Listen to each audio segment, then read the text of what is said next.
Hi, it's Steve from Texas 10 with this week's Texas History Moment.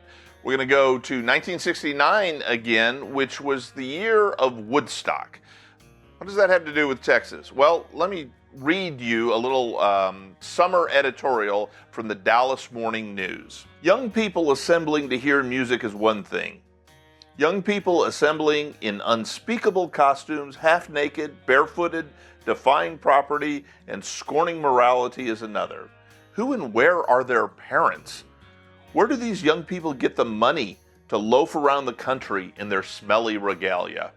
Well, the funny thing about it was the morning news wasn't talking about Woodstock. It was a warning about what was about to happen in Lewisville, Texas over the Labor Day weekend. That is where the Texas International Pop Festival was going to be held, promoted by Angus Wynn III, who's still a very popular music promoter, restaurateur in the Dallas area. It was one of his first big events. Some of his friends had done this in Atlanta earlier in the summer, and they thought they could pull it off in Lewisville. And man, the people that they brought in, it was incredible. B.B. King played all 3 days. Freddie, the Texas Cannonball King, who was a guitar legend. Johnny Winter, another Texas guitar legend, was there. But Grand Funk Railroad opened the show. Janis Joplin was there.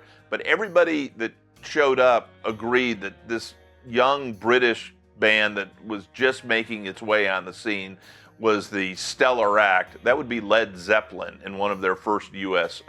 appearances. And so the music was there. But the interesting thing about the weekend was it turned out to be not so much Woodstock and more Texas. There were like 36 arrests, and most of those were for people trying to sneak in. I guess they probably looked, although marijuana was more frowned on then than it is now, they probably looked the other way on that. There might have been some skinny dipping in Lake Lewisville, but by and large, the crowd was really, really well behaved. So much so that the Lewisville mayor and the police chief showed up at the end of the festivities to thank the crowd for how calm they had been, and actually said maybe your parents could learn something from you. So it was a whole switch from what was expected. The Dallas Morning News turned out to be wrong. Not the first time, not the last. But that is the Texas International Pop Festival, Texas's version of Woodstock. Didn't do it again. Angus Wynn lost about $100,000 on the event, but it generally was considered successful.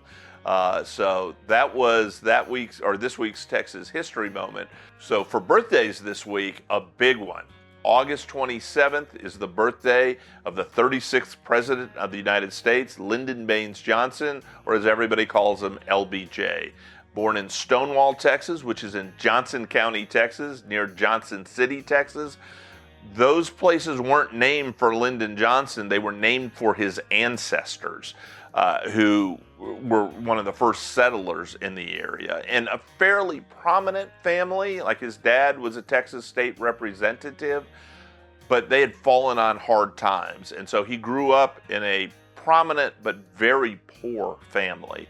And it was just a chip on his shoulder that he carried his whole life. The man was just a near psychopath, but he was also a political genius. Obviously rose through tragedy to become Texas president of the United States, but then won a stunning sweep over Barry Goldwater in 1964 in his own right. Accomplished so much for civil rights by pushing the actual formative, enforceable civil rights litigation through,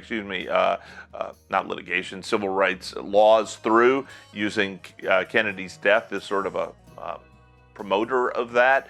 After he had been a typical Southern senator and congressman for a long, long time. So the man is just full of contradictions. He is a fascinating individual. I would heartily recommend Robert Caro's biographies on him. It's a 4-part series, but you will learn an immense amount of Texas history, national history, and just one of the most interesting people that ever lived. This week's birthday boy, LBJ. So I hope you're enjoying all of this on Texas 10. If you are, please like, share, subscribe, comment, do all of those things. Go to texas10.com to explore what else you can see, and tell a friend. We'll be back next week with another history and birthday. Until then, enjoy Texas. Bye.